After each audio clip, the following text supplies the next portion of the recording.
क्या आपको कानों से एबनॉर्मल साउंड सुनाई दे रहा है, यानी कि जो साउंड हमारे आसपास नहीं है वह साउंड हमें फिर भी सुनाई दे रहा है, जैसे झींगुर की आवाज, शंख की आवाज, विसिल की आवाज, पत्तों की सरसराहट की आवाज, पक्षियों की चहचहाट की आवाज, हॉर्न की आवाज, जो साउंड हमारे आसपास नहीं है वो फिर भी हमें सुनाई दे रहा है। दोस्तों, आपको टिनिटस हो सकता है। ये एक ऐसी बीमारी है जो कान संबंधित बीमारी है। आप बहुत ज्यादा पॉल्यूशन में रहते हैं, जहां शोर बहुत ज्यादा है आप वहां ज्यादा रहते हैं, आपकी जॉब इस प्रकार की है जहां शोर बहुत ज्यादा है, या आपका डीजे संबंधित कोई काम है, या आपका पार्टी शादी में ज्यादा आना जाना रहता है जहां डीजे बजता है, बहुत ज्यादा शोर होता है, रोडों पर बहुत ज्यादा पॉल्यूशन होता है, या बहुत ज्यादा ट्रैफिक के कारण से हॉर्न की आवाज होती है और आपको टिनिटस रोग हो जाता है। कभी आप गिर गए थे, कान के ऊपर कोई प्रेशर आया, कोई इंजरी हुई, कोई चोट लगी और आपको टिनिटस हो गया,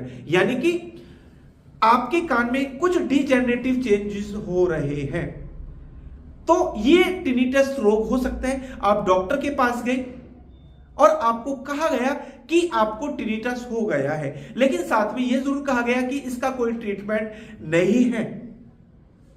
यह सच बात है दोस्तों।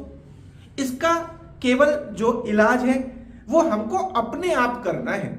जैसे हम पॉल्यूशन से बचें, हम शोर शराबे से ज्यादा बचें, तो ये सावधानी आपको जरूर रखनी है। और जिनको ये प्रॉब्लम होती है, देखा गया है कि रात को प्रॉब्लम बढ़ जाती है। जब पेशेंट सोने जाना चाह रहा है, जैसे ही वो बेड पर लेटता है उसको कान से एबनॉर्मल साउंड आना शुरू हो जाता है और वो इतना इरिटेट हो जाता है कि उसको सारी रात नींद नहीं आती। जब नींद नहीं आती उसका सुबह उठने को मन नहीं करता, सुबह उठा नहीं जाता तो काम में मन नहीं लगता, जिसके कारण से उसका पूरा रूटीन खराब हो जाता है। दोस्तों, अगर आपको टिनिटस हो गया है, आपकी एज कितनी ही क्यों ना हो, आपको बीमारी कितनी ही क्रॉनिक क्यों ना हो गई हो, आप ये ट्रीटमेंट रेगुलर बेसिस पर करेंगे तो 100% आप क्योर हो सकते हैं। तो आइए देखते हैं कैसे करें हम टिनिटस का ट्रीटमेंट विदाउट मेडिसिन। आइए जानते हैं। टिनिटस, कम सुनना, बहरापन, कानों से अनचाही आवाजें आना। कुछ लोगों को यह दिक्कत एक कान में होती है, कुछ लोगों को दोनों कान में होती है। तो आपको जिस कान में भी है आप ये ट्रीटमेंट करेंगे, बहुत इफेक्टिव ट्रीटमेंट। थोड़ा सा टेल्कम पाउडर लेना है, कान के पीछे इस प्रकार से लगाना है, ऐसे ही आगे की साइड लगाना है।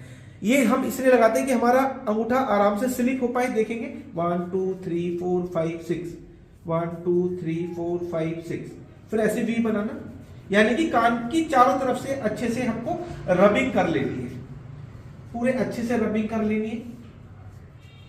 उसके बाद अपने अंगूठे को कान की होल के अंदर रखना और इस प्रकार से ऊपर नीचे, दाएं बाएं, इस प्रकार से।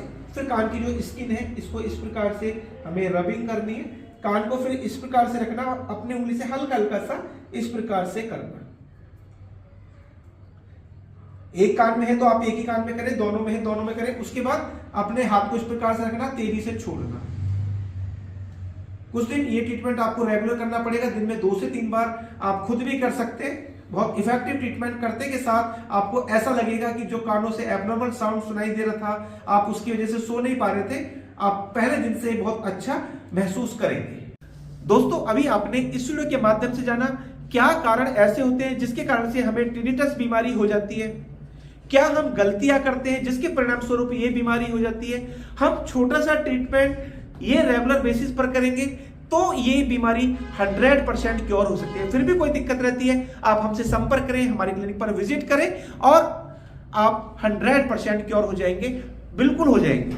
दोस्तों, उम्मीद करता हूं वीडियो आपके लिए बहुत इंफॉर्मेटिव होने वाली है। दोस्तों, आप अगर हमारी वीडियो को पहली बार देख रहे हैं, हमारे चैनल को सब्सक्राइब जरूर करें, वीडियो को अधिक से अधिक शेयर करें, वीडियो को लाइक करना ना भूलें और बेल आइकन बटन जरूरी दबा लें, जिससे कि जो भी वीडियो हेल्थ पर हम बनाएं उसका नोटिफिकेशन टाइम आपको मिलता रहे।